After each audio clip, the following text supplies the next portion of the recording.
Désormais, il faudra l'appeler Dr Chantal Fanny, un titre qu'elle porte avec fierté, obtenu le 10 juin dernier à la suite d'une soutenance brillante à l'Institut de recherche et de formation à l'action sociale d'Ivry en France.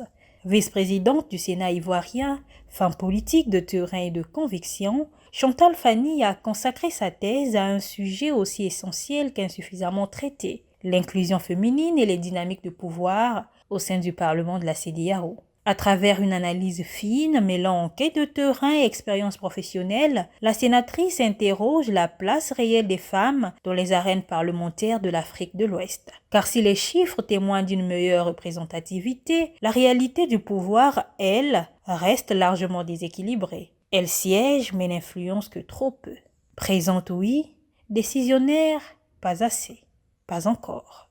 Au cœur de son travail, trois notions fortes émergent. Le féminisme institutionnel, comme levier de changement de l'intérieur, le plafond de verre, cet obstacle invisible mais bien réel, et l'empowerment comme voie vers une véritable prise de pouvoir des femmes. Mais cette thèse ne se contente pas d'exposer les limites, elle propose des réponses.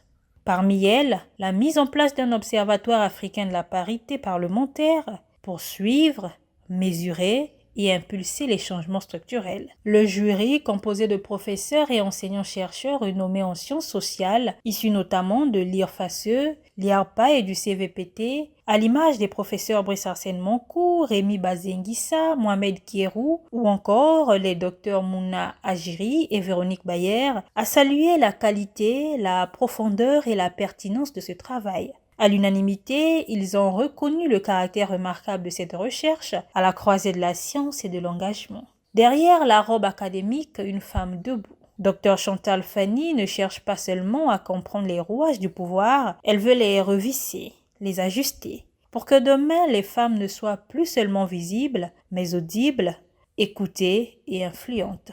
La science a parlé, maintenant que le politique agisse.